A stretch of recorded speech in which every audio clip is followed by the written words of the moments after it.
அன்பே சிவம் மனமே குரு என்றுணர்த்திய குருவே போற்றி. கடவுளுக்கும் மனிதனுக்கும் இடையே பந்தம் எப்படி இருக்கணும் சாமி? பயத்தோடு இருக்கணுமா, ஆராதிக்கணுமா, இல்லை நேசிக்கணுமா கடவுள்?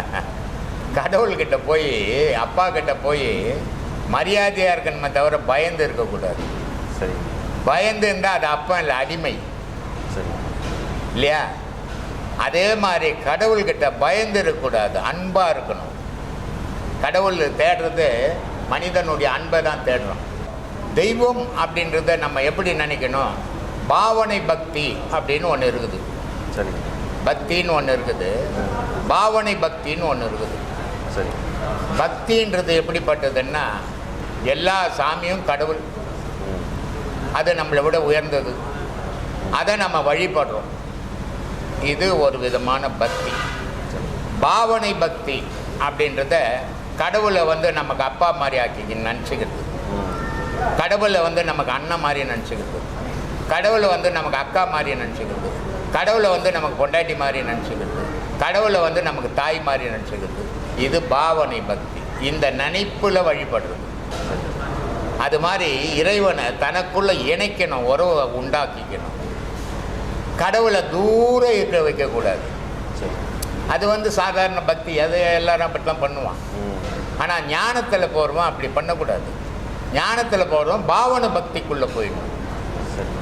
இறைவனை தனக்குள்ளே இணைச்சிக்கணும். எங்கள் அண்ணன் அவர் இறைவன், என் தகப்பன் அவர், என் தாய் அது அப்படின்ற நினைவை பாவனை பக்தி பண்ண ஆரம்பிக்கணும். அதுதான் ஞானம். அப்படி இணைக்க முடியுமா? முடியும். முயற்சி தானேப்பா. முயற்சி செய்தால் முடியும். முயற்சி இல்லாமல் நம்ம ஏதோ ஆசிரமத்துக்கு வரோம், பௌர்ணமி ஒரு நாள் பேசிட்டு வீட்டுக்கு போனோன்னு எல்லாத்தையும் மறந்து போட்டு நம்ம பொண்டாட்டி புள்ளு குட்டி கூட்ட மகன் அண்ணாத்துக்கு நின்றோம்னா பாவனை பக்தியும் வராது, சாதா பக்தியும் வராது. உலகத்தில் எல்லாமே கடவுள் படிப்பு தான் ஐயா. அப்போது புரட்டாசி மாதம் மட்டும் ஏன் பெருமாளை கும்பிட்றாங்க? கறி சாப்பிடக்கூடாதுன்னு கட்டாயமாக இருக்கிறாங்க, அது கூட கட்டாயத்தோடு இருக்கிறாங்க. சரி, ஆடி மாதம் ஏன் கறி தான் போடணும் அம்பாளுக்குன்னு கேட்டுட்டா என்ன சாமி?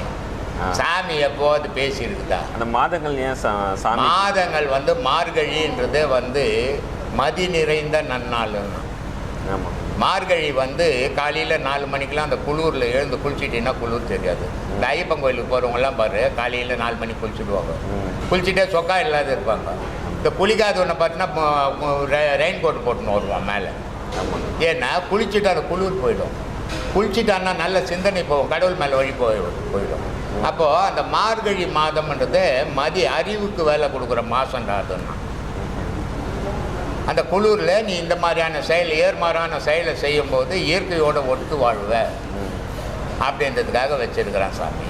இந்த புரட்டாசி மாதம் ஏன் வச்சுருக்குது? அது என்ன பெருமாளுக்கு அப்படின்னா, பெருமாள் முருகர்லாம் கவுச்சி சாப்பிட மாட்டாங்க.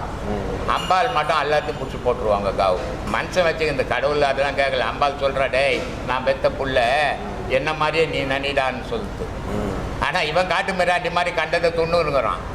அதுக்கு அம்பாளுக்கும் சம்மந்தம் கிடையாது. ஆனால் இவன் வச்சுக்கினான், அம்பாளை கும்பிட்டா கறி சாப்பிட்லாம், முருகனை சாப்பிட்டா துண்ணக்கூடாது, பெருமாளை சாப்பிட்டா துண்ணக்கூடாதுன்னு. சரி, கண்டதை துண்ணு இவன் குடலை கெட்டு போய்க்குது. அந்த புரட்டாசி மாதம் ஒரு மாதமாவது மிதமான உணவுகளை சாப்பிட்டு உடலை சீர் பண்ணிக்கிட்டோம் அப்படின்றதுக்காக புரட்டாசி மாதம் வச்சுக்கிறத தவிர, புரட்டாசி மாதம் நீ கவிச்சு சாப்பிடா இருந்தால் கடவுளுக்கு ஒரு பயனும் கிடையாது, உனக்கு தான் பயன். பக்திக்கு இப்போது அடிப்படையாக நீங்கள் சொன்ன மாதிரி பயம் தான் ஏன் இருக்குது? நிறைய பேர் பயந்து தான் பக்தி பண்ணுறாங்க. கடவுளை நினச்சா நல்லா இருப்போன்ற காரணத்துக்காக தான் கும்பிடுறாங்க சில பேர் இருக்காங்க. இது கடவுளை நினச்சா நல்லா இருப்பான்னும் போது பயம் எப்படி வரும்? பயம் ஏன் வருது? இவன் தப்பு பண்ணிட்டு போய் கடவுளை கும்பிடும் போது பயம் வருது. தப்பு பண்ணாத போய் கடவுளை கும்பிட்றவனுக்கு பயமே வராது. கண்ணப்ப நாயனார் இருந்தார் தெரியுமா? கண்ணப்ப நாயனாருக்கு பேர் திண்ணன்னு பேர். சரி. அவர் ஆந்திராவில் இருந்தார். சரி. இல்லையா? அங்கே தானே இருந்தார், காலாஸ்திரியில் இருந்தார். ஆமாம். அவர் என்ன பண்ணுறாரு? அவர் ஒரு வேடுவன். சிவபெருமானு கவுச்சு சாப்பிடாத கடவுள். ஆனால் அவருக்கு போய் வாழைப்பழம், கழுப்பழம், ஆப்பிள் இதெல்லாம் வாங்கிட்டு வந்து வச்சு கும்பிட்றதுக்கு வசதி கிடையாது. அவர் வேட்டைக்கு போவார், ஏதாவது ஒரு பண்ணி அடிப்பார், காட்டு பண்ணியை, அதை எத்தனை வந்து வைப்பார், சிவங்கிட்ட பூஜை பண்ணுவார், எத்தனை போய் விற்பார், சாப்பிடுவார். இதுதான் அவர் தொழில். ஆனால் சிவனுடைய கண்ணில் ரத்தம் வருது ஒரு கண்ணில். இவர் என்ன பண்ணணும்? பயம் இருந்தால் என்ன பண்ணியிருக்கணும்? அவர் பயந்து ஓடி போயிருக்கணும். சிவனுடைய கண்ணிலே ரத்தம் வருது, அப்புறம் நம்ம கண் என்ன ஆகுமோ இல்லை, அதானே பயம்.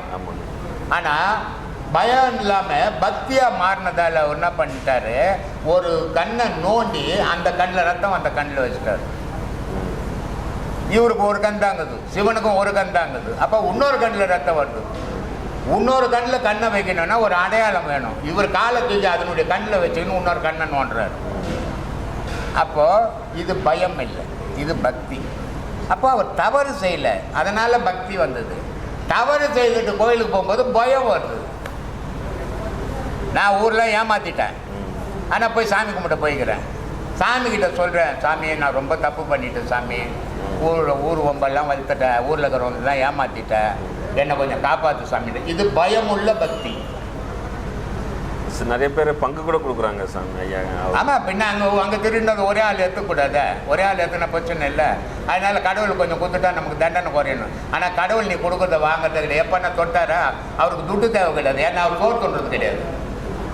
மனுஷன் தான் சோறு துண்ணுவான், மிருகம் தான் மற்றதை துண்ணும். அதுக்கு தான் பசி இருக்கும், கடவுளுக்கு பசி கிடையாது. அதனால் நீ கொடுக்குற பணமும் அவருக்கு தேவை கிடையாது, நீ போடுற பொருளும் அவருக்கு தேவை கிடையாது. அது எல்லாமே மனுஷனுக்கு தான் தேவைப்படுது சாமி, கடவுளுக்கு எதுவுமே தேவைப்படாது. ஏன்னா உலகமே கடவுள் தான். நீ என்ன பங்கு அவருக்கு கொடுக்க முடியும்? இதை யோசிக்கல. கடவுள்மா இவர் வீட்டை வேலைக்கார மாதிரி இவர் 10 ரூபா கொடுத்தா அவருக்கு பௌசமா அப்படி இல்லை. உன் மனசை நீ பணம் கொடுக்கும்போது மனம் அன்பு உருவாக்கிக்கிறேன்னு அர்த்தம். அதுக்காக பணம் கொடுக்குறோம் உண்டு. இப்போ நம்ம கோயிலுக்கு கூட நிறைய பேர் உதவி பண்ணுறாங்க. இது ஒரு கோயில் வளரட்டும், வளர்ந்தால் இந்த ஊருக்கு நல்லது அப்படின்றதுக்காக இங்கே கொடுக்குறாங்க. அதே நேரத்தில் ஊரில் 1 கோடி கொள்ளை அடிச்சுட்டு ஒரு 50,000 என்கிட்ட கொடுத்தாங்கன்னா அது பயமுள்ள பக்தி. அது கொடுக்கறத விட சும்மா இருக்கலாம். எதை செய்தாலும் உன்னுடைய உழைப்பில் செய்யும் போது அது புண்ணியத்தை தரும், அடுத்தவனுடைய உழைப்பில் செய்யும் போது அது பாவத்தை தரும். இப்போ லாஸ்ட்டாக நம்ம கள்ளக்குறிச்சியிலேருந்து வந்த நம்ம சீடர் ஒருத்தர் அழகாக சொல்லியிருந்தார், ஆசிரமம் கட்டணும், அதுக்காக பாடுபடுறோம், எல்லோரும் சேர்ந்து உழைச்சி முடிஞ்ச அளவுக்கு நம்ம நல்ல விஷயங்கள் பண்ணணும்னு சொன்னால் இது அடுத்த கட்டத்துக்கு போகும். எதுக்காக சாமி?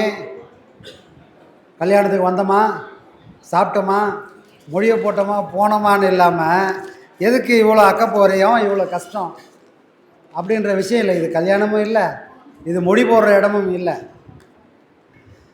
இந்த கலை உன்னதமான கலை. ஒருத்தரை மரணத்திலிருந்து காப்பாற்றக்கூடிய மருந்து இந்த கலையில் இருக்குன்னு சொன்னால் இந்த கலையை எல்லாருக்கும் கொண்டு போய் சேர்க்கறதுக்குன்னு ஒரு இடம் வேணும். ஏன்னா பாடம் கொடுக்க இடம் இருக்குது, பயிற்சி பண்ண இடம் இருக்குது, அது போதாதா அப்படின்னா அது மட்டும் போதாது. ஏன் அது போதாது? நாம் கூட ஆரம்ப நாளில் எல்லா பாடமும் வாங்கிட்டே முடிஞ்சு போச்சுல அப்படி தான் நினச்சோம். ஆனால் பாடங்கள் வாங்கி அந்த அனுபவங்களை சொன்னதுக்கப்புறம் அங்கே வழி நடத்த ஆள் ஒருத்தர் இல்லைன்னு சொன்னால் இந்த பாடத்தில் நாம் அடுத்து என்ன பண்ணணும், எப்படி போகணும் அப்படின்றதே தெரியாமல் கரையில் இருந்தோன்னு தூக்கிமே நடுக்கடலில் போட்டால் எவ்வளோ துடிப்பானோ கரை தெரியாமல் அந்த மாதிரி ஒரு வேதனையை அனுபவிக்க வேண்டிய சூழ்நிலைகள் வரும். அப்போ நாம் நல்ல பாடம் பண்ணிவிட்டு அந்த நடக்கக்கூடிய விஷயங்களை ஒவ்வொரு நாளும் அவர்கிட்ட டவுட் கேட்டு அதை சரி பண்ணி வந்ததுனால தான் இன்றைக்கும் நாம் இவ்வளோ தூரம் போராடக்கூடிய வல்லமை நமக்கு கொடுத்துருக்காருன்னா அதுக்கு காரணம் பாடம் மட்டும் இல்லை, பாடத்தினால வர அனுபவங்களை மெருகேற்றி இந்த இடத்துல என்ன பண்ணணும் அப்படின்னு சொல்லி அதுவே பெரும் உபதேசம். அப்போ நமக்கு ஐயா இருந்தார், ஐயா பண்ணார், சரி போட்டோம், நம்ம மட்டும் தப்பிச்சு போனால் போதுமானா அது மட்டும் போதாது. ஐயாவை நம்பி இவ்வளோ பேர் வராங்க. அப்போ இவ்வளோ பேருக்கு பாடம் கொடுத்துட்டோம், அவங்க போய் எங்கேயோ பண்ண போகிறாங்கப்பா, அதோட நமக்கு அவங்களுக்கும் உறவு இல்லை, யாராவது தப்பிச்சு கரை சேர்ந்து வரட்டும் அப்படின்னு போனால் அங்கே நடக்காத காரியம். அப்போ நமக்குன்னு ஒரு இடம் இருந்தால் நல்ல நிலைக்கு வரும்போது அவங்கள ஒரு 2 நாளோ 3 நாளோ நமக்குன்னு ஒரு ஆசிரமம் அங்கே உட்கார வச்சு அவங்க ப்ராக்டிஸ் பண்ண வைக்கும்போது அந்த இடத்துல அவங்க அனுபவம் வரும்போது அந்த அனுபவத்தை நம்மக்கிட்ட சொல்லும்போது அதை நெறிப்படுத்தக்கூடிய நேருக்கு நேரான வாய்ப்புகள் கிடைக்கும். அப்போ ஒரு இடம்னு ஒன்று இல்லை அப்படின்னு சொன்னால் எங்கே 3 நாள் மண்டபத்தில் கூட்டு வச்சு 3 நாள் பாடம் பண்ண முடியுமா? அதுக்கு வாய்ப்பு இல்லை. அப்போ நமக்குன்னு ஒரு இடம் வேணும். நமக்கு ஐயா எப்படி வழி நடத்தினாரோ அதை போல் நம்மளை நம்பி வரக்கூடிய எல்லா சீடர்களையும் இந்த இடத்துல என்ன பண்ணணும் என்ன பண்ணக்கூடாதுன்னு அந்த தெளிவுடைய நம்ம முன்னாடியே நிற்க வச்சு பண்ணும்போது அவங்க எதுக்காக வந்தாங்களோ அந்த பிறவி பயனை அவங்க எல்லாரும் அடையணும்னா நமக்குன்னு ஒரு இடம் வேண்டும். அந்த இடம் இருந்தால் மட்டும்தான் அது சாத்தியம். இந்த இடம் அதுக்கான மட்டும் இல்லை, பாடம் கொடுக்கறதுக்கான மட்டும் இடம் இல்லை. பாடத்தில் நல்ல நிலைமைக்கு போனதுக்கப்புறம் அந்த பலனை சீடர்களுக்கு கொடுக்கணும். அப்போ அந்த இடம் அவங்களுக்கு சமாதி பண்ணக்கூடிய அளவுக்கு ஒருத்துள்ள இடமா அது இருக்கணும். ஏன்னா பாடம் கொடுத்தோம் எங்கேயாவது போய் ஏதாவது ஆகணும், அப்போ உழைச்ச உழைப்பெல்லாம் வீணாக போயிடுமே. அப்போ நல்ல நிலைமைக்கு வந்தாங்கன்னா அவங்களுக்கான அந்த இடத்த ஏற்படுத்தி கொடுக்க வேண்டிய பொறுப்பும் அதை நம்ம அதை சேர்ந்ததுன்றதுக்காக தான் இவ்வளோ பெரிய போராட்டங்கள் இங்கே நடந்துட்டு இருக்குது. கண்டிப்பாக இதில் நாம் ஒரு நல்ல நிலையை எட்டி பிடிப்போம். கண்டிப்பாக இது எல்லாத்தையுமே நம்மளால் சாதிக்க முடியும். சாதிக்க முடியாத விஷயத்த ஐயா நமக்கு காட்டவும் போகிறது இல்லை. அப்போ இதை காட்டியிருக்காருன்னா கண்டிப்பாக இதை நம்மளால் சாதிக்க முடியும். இந்த பாடத்தை பண்ணி ஐயாவோட நிலையை ஐயாவோட சமாதி நிலையை அடைஞ்சவங்க அது இருக்கிறாங்கன்னு பார்க்கறதுக்கான அடையாளம் அங்கே உருவாக்கணுன்றது தான் எங்களுடைய நோக்கம். அதுக்காக தான் இவ்வளோ பாடுபடுறோம்.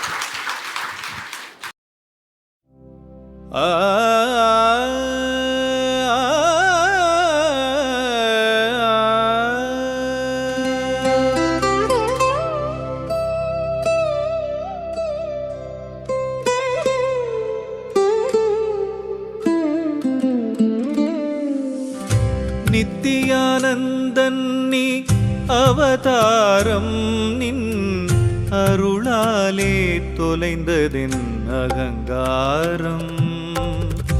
நித்தியானந்தன் நீ அவதாரம் நின் அருளாலே தொலைந்ததென் அகங்காரம். பாவங்கள் பரந்தோட பரிகாரம் நின் பாதத்தில் பணியணும் அது போதும். பாவங்கள் பரந்தோட பரிகாரம் நின் பாதத்தில் பணியணும் அது போதும். பக்தர்கள் நெஞ்சிலே வாசம் நின் பாடங்கள் அதுதானேயம் வேதம்.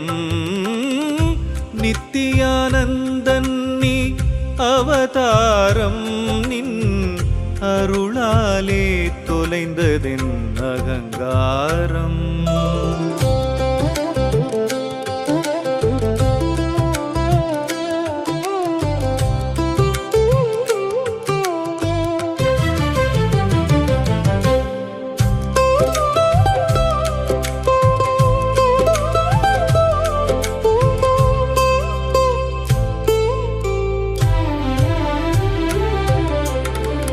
வெயில் தனில் இளைப்பார மரம் வேண்டும் எம் வேதனை தீர உன் நிழல் வேண்டும். மழை வர காத்திட குடை வேண்டும் எம் மனக்குறை தீர உன் அருள் வேண்டும். மழை வர காத்திட குடை வேண்டும் எம் மனக்குறை தீர உன் அருள் வேண்டும். இருள் பயம் போக்கிட ஒளி வேண்டும் எம் இதயத்தின் இருள் தீர நீ